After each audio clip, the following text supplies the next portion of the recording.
다 함께 신앙 고백 드림으로 금요일 새벽 예배 하나님 앞에 드리겠습니다. 나는 전능하신 아버지 하나님 천지의 창조주를 믿습니다. 나는 그의 유일하신 아들 우리 주 예수 그리스도를 믿습니다. 그는 성령으로 잉태되어 동정녀 마리아에게서 나시고 본디오 빌라도에게 고난을 받아 십자가에 못 박혀 죽으시고 장사된 지 사흘 만에 죽은 자 가운데서 다시 살아나셨으며 하늘에 오르시어 전능하신 아버지 하나님 우편에 앉아 계시다가 거기로부터 살아있는 자와 죽은 자를 심판하러 오십니다. 나는 성령을 믿으며 거룩한 공교회와 성도의 교제와 죄를 용서받는 것과 몸의 부활과 영생을 믿습니다. 아멘. 찬송가 292장 찬송 드리겠습니다.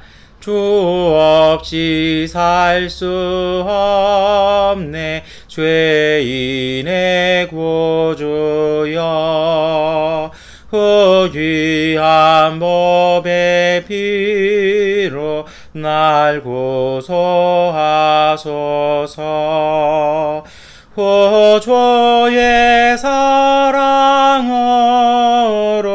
흘리신 보혈이 내 소망 나의 위로 내 영광 됩니다. 주 없이 살 수 없네 나 혼자 못 서리. 힘없고 부족하며 지혜도 없도다.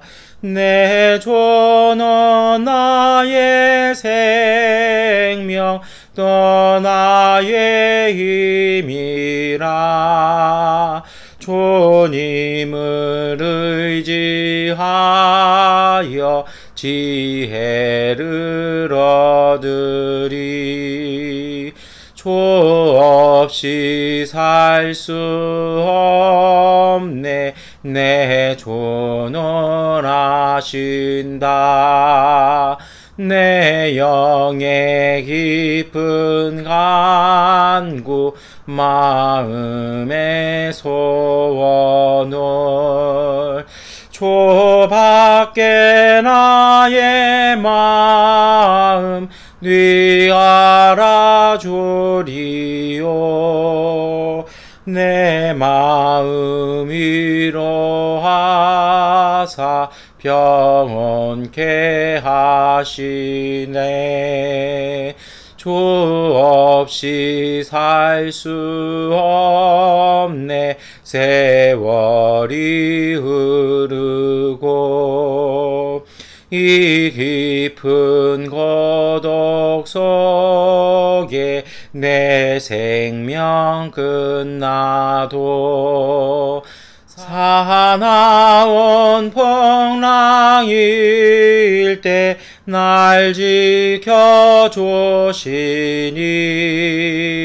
내 곁에 계신 주님 늘 힘이 됩니다. 아멘. 마태복음 21장 37절부터 46절까지의 말씀을 세번역번으로 함께 읽겠습니다. 마지막으로 그는 자기 아들을 보내며 말하기를 그들이 내 아들이야 존중하겠지 하였다. 그러나 농부들은 그 아들을 보고 그들끼리 말하였다. 이 사람은 상속자다. 그를 죽이고 그의 유산을 우리가 차지하자. 그러면서 그들은 그를 잡아서 포도원 밖으로 내쫓아 죽였다. 그러니 포도원 주인이 돌아올 때에 그 농부들을 어떻게 하겠느냐? 그들이 예수께 말하였다. 그 악한 자들을 가차없이 죽이고 제때에 소출을 바칠 다른 농부들에게 포도원을 맡길 것입니다. 예수께서 그들에게 말씀하셨다. 너희는 성경에서 이런 말씀을 읽어본 일이 없느냐? 집 짓는 사람이 버린 돌이 집 모퉁이의 머릿돌이 되었다. 이것은 주님께서 하신 일이요 우리 눈에는 놀라운 일이다. 그러므로 나는 너희에게 말한다. 하나님께서는 너희에게서 하나님의 나라를 빼앗아서 그 나라의 열매를 맺는 민족에게 주실 것이다. 이 돌 위에 떨어지는 사람은 부스러질 것이요 이 돌이 어떤 사람 위에 떨어지면 그를 가루로 만들어 놓을 것이다. 대제사장들과 바리새파 사람들은 예수의 비유를 듣고서 자기들을 가리켜 하시는 말씀임을 알아채고 그를 잡으려고 하였으나 무리들이 무서워서 그렇게 하지 못하였다. 무리가 예수를 예언자로 여기고 있었기 때문이다. 아멘. 네, 우리 금요일 아침에 마태복음 21장 37절부터 46절까지의 말씀 함께 읽으셨습니다. 이 말씀이 좀 길어서 제가 중간서부터 이렇게 마지막 부분을 읽었는데요. 여러분 우리가 이거 잘 아시는 내용이죠. 어떤 포도원 주인이 포도원을 잘 만들고 나서 여행을 가게 됩니다. 그래서 어떤 학자들은 이것이 헤롯이 왕위를 한번 잊어버리고 로마에 그 왕권을 다시 청하러 갔을 때 일이다 라고 이렇게 하시는 분도 있습니다만 그 이야기가 이렇게 반증하는 것들 중에 하나는 무엇입니까? 돌아올 기약이 없다라는 거죠. 근데 이렇게 떠나가고 나서 이제 아마도 제 생각에는 한 2년에서 3년 걸렸을 것 같아요. 왜냐하면 이게 포도 심으고서 나무가 자랄 때까지는 시간이 걸리잖아요. 그러니까 좀 시간이 걸린 거겠죠. 그리고서는 이제 포도가 이렇게 수확할 때쯤 돼서 이제 종을 보내서 이제 그 마땅한 지세를 받으러 이렇게 간 겁니다. 그랬더니 이제 이 소작하는 사람들이 뭐라 얘기하는 겁니까? 이거 언제 올지도 모르는데 그냥 우리 하지 말고 우리 가져버립시다 해서 그 종들을 죽여버립니다. 그러니까 주인이 그 얘기 듣고 너무 화가 나가지고요. 이제 더 많은 사람을 보내더니 똑같은 일이 벌어지죠. 그리고 나서 어떻게 됩니까? 설마 내 아들이야 죽이겠느냐 하면서 상속자를 딱 보내는 순간 이 소장농들이 뭐라고 얘기해요? 저 아들 죽이면 상속할 사람 없으니까 저거 우리 거 아니냐? 아예 죽여버리는 거죠. 그러고 나서 예수님께서 말씀하시는 겁니다. 이 포도원 주인이 돌아오고 나서 어떻게 되겠냐 하니까 사람들이 이제 얘기를 하는 거죠. 뭐라고 얘기를 합니까? 그거 뺏어서 다 내쫓아버리고 마땅한 사람한테 줄 것입니다 라고 얘기를 해요. 그러고 나서 예수님께서 하시는 얘기가요, 갑자기 버린 돌 이야기, 모퉁돌 이야기를 이렇게 쭉 하십니다. 이 말씀 저희가 오늘 아침에 어떻게 읽어야 할까요? 여러분 가끔 우리는 우리의 삶에 자유가 있다라고 생각해요. 이게 내 거거든요. 근데 자유, 우리가 뭐 잘 아시는 얘기지만 자유에는요 반드시 뭐가 따라와요? 책임이 따라옵니다. 책임을 다하지 않는 자유는 이게 자유가 아니거든요. 우리가 또 이제 방종이라고도 얘기를 하죠. 그러니까 참된 자유는 질서 속에서의 자유라고 이제 뭐 칸트가 옛날에 좀 어렵게 말로 그것을 설명을 했습니다만, 정말 옳은 자유는요 질서 안에서 누릴 수 있는 자유입니다. 그래서 정말 그 질서라는 것이 또 다른 말로는 말씀드린 것처럼 책임을 다하는 것이죠. 그래서 의사 선생님들은 정말 그 의사로서의 윤리에 맞춰서 환자를 돌보셔야 되고, 그리고 법조인은요 법의 정의에 따라 해야 되는 것이고요. 또 교사들은 정말 교육자의 입장에서 교육을 해야 될 것 같아요. 또 군인들은 군인으로서의 일만 그 안에서 열심히 하면 되는 거죠. 그런데 그 주어진 권한을 가지고 잘못 사용한다라면 그것은 사실은 역사의 슬픔이 되기도 합니다. 여러분, 이것이 뭐 어떤 권력이 있는 사람들이나 뭐 이런 사람들만의 문제는 아닐 것 같아요. 오늘 우리에게도 마찬가지입니다. 우리가 신앙생활 하면서요, 우리의 삶 또한 우리의 자유입니다. 그러나 말씀드렸던 것처럼 오늘 우리의 삶도요, 자유잖아요. 그럼 그 속에는 책임도 있고 질서도 있습니다. 어떤 질서, 어떤 책임일까요? 오늘 우리의 삶이 하나님께서 우리에게 주신 것이잖아요. 그러면 하나님의 주권을 인정해야 할 것입니다. 여기까지 말씀드리면 많은 분들이 아이고 또 뻔한 소리 하십니다 라고 얘기하실 수도 있을 것 같아요. 맞아요, 뻔한 소리입니다. 그런데 때로는 그 뻔한 소리가 때로는 중요한 얘기이기 때문에 뻔해지 너무 많이 들을 수 있는 거죠. 그런데요, 하나 조금 더 생각을 해보실까요? 그 주권을 인정한다는 건 어떤 뜻일까요?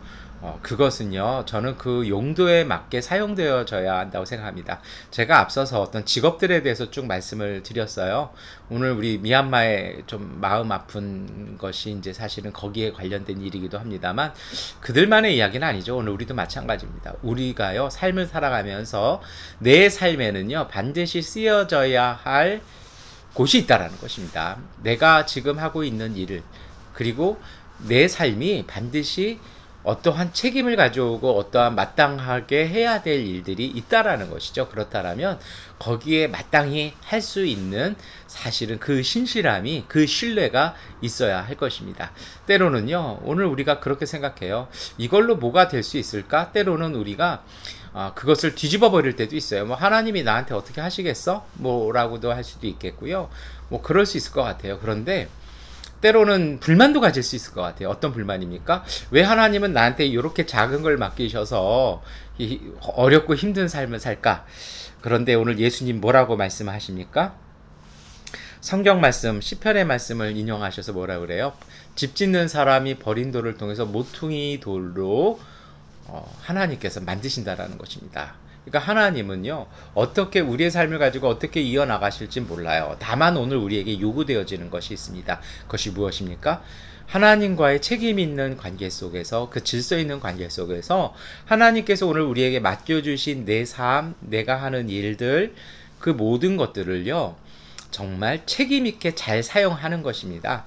그렇게 해서 그 목적에 맞게 사용할 때에 하나님께서 오늘 우리를 보시고 들어서 사용하시는 것 같습니다. 대제사장들과 율법학자들이 이 말을 듣고 화를 냅니다. 자기들을 향한 얘기라고 본 것이죠. 왜 그랬을까요? 그들은 그들의 권한을 가지고요, 그들을 위해서 사용하기 시작했습니다. 심지어는 하나님의 아들까지도 그들을 멸시했고 박해했고 죽이려고 했고 결국은 죽였습니다. 하나님의 뜻마저도 그들은 왜곡시켜 버렸습니다. 여러분, 사실 신앙생활하면서 많은 분들이 그래요. 하나님의 목소리를 듣는 것이 너무 어렵고 하나님의 뜻을 아는 것이 어렵다라고 얘기하시는데, 저는 안 그런 것 같아요. 하나님의 뜻은 항상 분명하게 들립니다. 뭐 자주 말씀을 드리는 얘기입니다만, 그 자리에서 가장 옳은 것을 하십시오. 그 자리에 서 있는 자리에서 가장 바른 일을 하십시오. 그것이 곧 주님의 뜻입니다. 왜 안 들릴까요? 듣기 싫은 것이죠. 우리 마음에 불편한 것입니다. 불편하지만 그것을 꼭 하시기를 바랍니다. 여러분, 우리가 하는 일이 보잘것없을 수 있어요. 청소를 할 때도 있고 때로는 이렇게 설거지를 할 때도 있어요. 그러나 그 일에 그것이 옳고 그것이 바른 것이라면 최선을 다하십시오. 그렇게 되면 그것이 바로 주님의 뜻입니다. 가끔은요, 저는 뭐 이렇게 역사적인 일이나 사건들은 잘 모르겠어요. 그런데 두 가지 경우를 본 것 같아요. 제 선배가 목회하면서 정말 이렇게 교회 당회의 지시를 어기고 목회자의 양심에 맞는 일을 하다가 쫓겨나는 걸 봤어요. 그런데요, 그로 말미암아서 수년을 고생을 해야 했지만 저는 그것이 마땅한 것 같아요. 한 번은 저한테도 비슷한 일이 생겼습니다. 예전에 우리 나르게스 겪을 때 의료 지원 갔다가 한 어린이를 만났어요. 근데 이 아이가 수술하지 않으면 3시간 이내 수술하지 아니하면 사망한다라는 얘기를 들었습니다. 근데 뭐 인근에 수술할 데가 없잖아요. 그러니까 양곤에 이제 안수 집사님이 병원은 알아봐 주신다 그래서 이제 군인들 도움으로 이렇게 보냈어요. 근데 이제 주의사항이 있었습니다. 가는 도중에 사망을 하면 그 책임은 전부 다 제가 지는 것이죠. 심지어는 우리 교회가 져야 하는 것입니다. 그런데 참 고민이 되긴 됐어요. 이게 모르는 척 해야 되는 것인지. 그런데 그때 하나님이 저한테 주신 음성이 있었습니다. 장례 치르려고 보낸 것 아니다, 살리려고 보낸 것이다 라는 그 음성 때문에 이게 정말 살아 태어나서 아마 그런 연기는 처음 부려본 것 같아요. 큰소리 땅땅 치고 이제 아이를 후송을 시킨 적이 있어요. 그런데요, 보내고 나서 얼마나 후회했는지 모릅니다. 얼마나 무서웠는지 모릅니다. 5시간, 6시간이 지나도 답이 없어서 이제 다 끝난 줄 알았어요.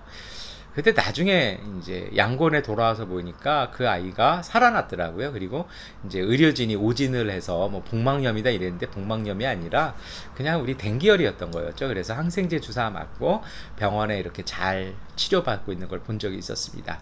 여러분, 주님의 뜻, 주님의 목소리는 항상 분명하게 들립니다. 중요한 건 우리가 듣기 싫다라는 것이죠. 불편한 음성이라는 것이죠. 그래서 하나님의 뜻은요, 그 자리 속에서 가장 옳고 가장 바른 것을 하십시오. 그 음성 앞에서 내 손 안에 든 카드를 버리십시오. 그것이 바로 호구가 되지 않는 지름길이기도 합니다.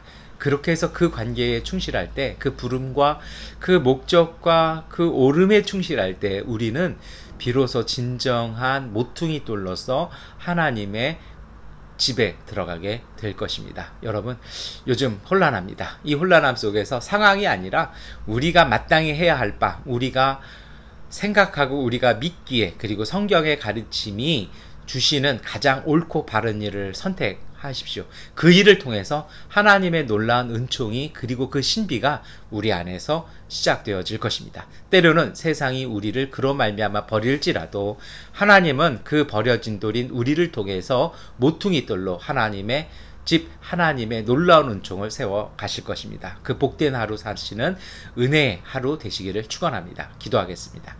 전능하신 아버지 하나님, 오늘 우리 안에 주님의 목소리 앞에 순종하게 하여 주옵소서. 항상 주님의 음성을 듣게 하여 주시고, 하나님, 불편하고 때로는 아프지만 그 음성을 소중히 듣고 순명하게 하여 주옵소서. 우리에게 주신 모든 것을 합당하게 쓰게 하시고, 우리의 삶의 자리 속에서 옳고 바름 속에 걸어감을 통해서 하나님의 은총 가운데 살아갈 수 있는 하나님의 사용하시는 모퉁이돌 되게 하여 주옵소서.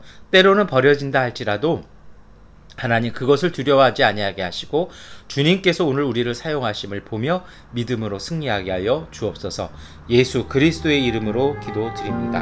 아멘. 하나님께 기도하는 시간 갖도록 하겠습니다.